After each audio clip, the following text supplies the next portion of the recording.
You've probably never counted how many steps are on your staircase. Yet, if you were to walk those steps with your eyes closed, you'd know exactly when you've reached the top. So, what would you do if you knew you'd reached the top, and then suddenly there was one more step? Just one. You'd probably brush it off, count it as an error. What if you were 2 off, then 3? At what point would you realize something was wrong? Which step?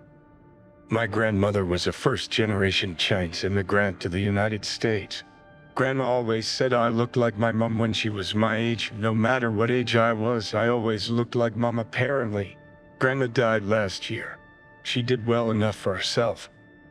It was nice to be able to put Mandarin on a resume. Although, it may seem antithetical considering my degree is in English literature. I was the first in my family to graduate college at the ripe old age of 22.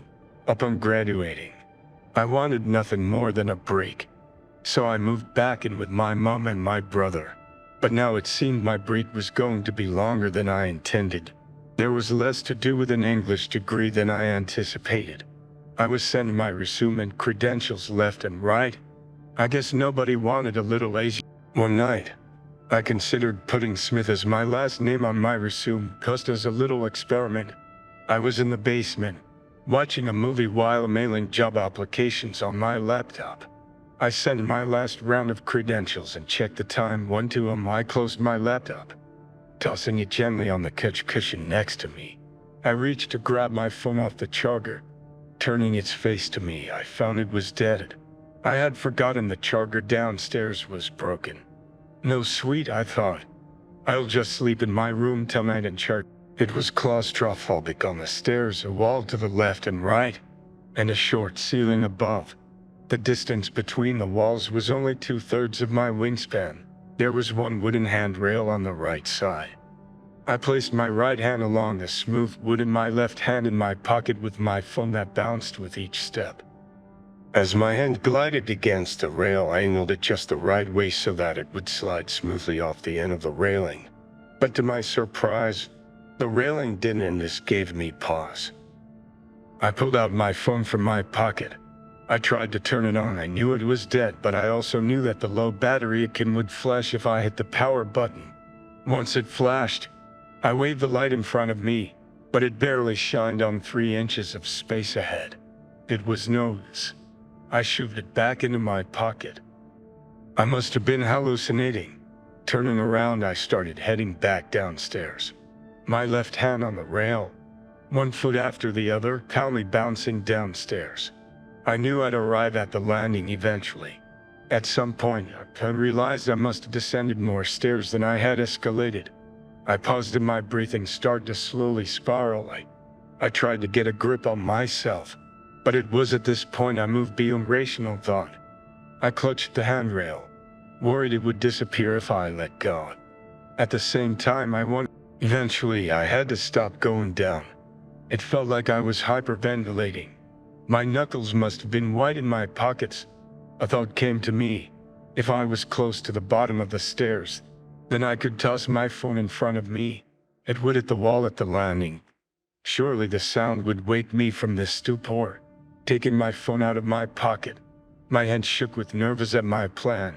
I hit the power button so the low battery icon would flash again. Cocking my arm backward, I gave a swift toss. The screen was almost immediately involved. My eyes were wide open, yet I still couldn't see a thing. After standing frozen for what must have been a full minute, I sat on the step behind me and brought my knees to my chest. My mind ran rampant with what to do next. Sleep. There was no way I could with my heart beating this fast. Before I was able to even keep thinking, I began hearing what sounded like whispers. Most of it I couldn't quite make out. I wondered if it was another language. I thought I made out some words. Trip. Fall. Week. Advertisements. Suddenly, among the voices, I heard my name, May. I thought it was impossible for my heart to beat any faster. But I was wrong. I felt like it was about to beat up and out of my mouth.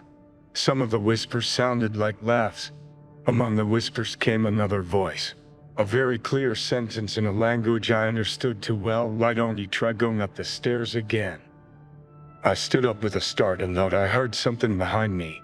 I turned quickly for a moment. I thought I could see the figure of a man on a step above me. I nearly fell backward, but the outline disappeared almost as soon as I saw it. The words of my grandmother came to my mind as I stood petrified. She told us the story of Gaida Kang, the Gaida Kang. The name roughly translated to coast building walls. It's a phenomenon where all seems normal to a wanderer, but slowly, the wanderer starts to circle back to where they started, and nothing can stop them from doing so repeatedly. It's as if a coast is building walls to keep a wanderer in a single space. As a kid, I always wondered, why would the Gaida Kang do something like that to poor wanderer? As I got older, the answer became clearer and clearer to me. When given the power, resources, and opportunity to torture someone, any creature will. I tried to remember everything Grandma had ever said about the Gaida Kang. Don't look over your shoulder. It was too late for that. I had turned around multiple times at this point. Look between your legs. The space is a window into the demon's world. I honestly considered this, but I was far too afraid of what I might see if I went through with it. What happened if I never got off these stairs? Would my mom and brother find my corpse here on these steps? Did I even still exist? Or had I vanished from my own dimension? Would I ever see my friends or family again, hear them again, talk them again? Advertisements. Ultimately, I decided I would slide down the stairs. I thought about falling down, but I figured I'd break a bone if not die. I could get on my back and slide down as if it were a waiter slide. It would be uncomfortable, but eventually, I would hit the landing, right? I assumed the position, crossing my arms as I lay down on the steps. I took a deep breath, ready to send myself down, but just as I was about to shove off, I heard something lurching. It hit the left wall, then the right. In an instant, past the sobs, I heard the words in a whisper inside out. And I remembered my grandmother's words. When trapped by a Gaida Kang, you turn your clothes inside out. As the breathing down the steps grew even heavier, I frantically dragged my shirt off my body, turned it inside out, and pulled it back on. I closed my eyes tightly. The footsteps sounded like an on fire before stopping right next to me, and the creature's breath glossed over my cheek. Through my eyelids, black turned to red. Advertisements. The breathing on my face disappeared. My own breathing was normal again. The cheeks that were a moment ago tear-stained were now dry. My muscles felt relaxed. There was no trace of sweat on my forehead. I foolishly looked back down where I saw my phone laying in the center of the landing, but I didn't go back for it. I ran up just 5 steps and hugged my little brother around his neck. He was surprised. "What time is it?" I begged to know. He showed me his watch, which read 1:03 a.m. Just 1 minute after I left the coach. I scurried to my room. Though I was unsettled, I felt exhausted, and I managed to get asleep quickly.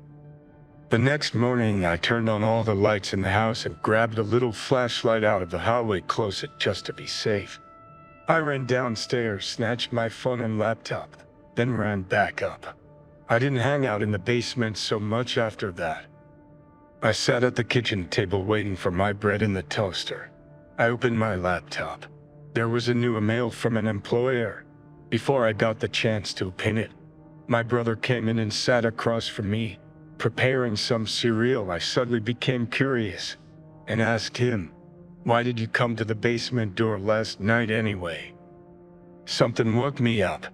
For a few minutes, I heard really loud stomping coming from the stairs.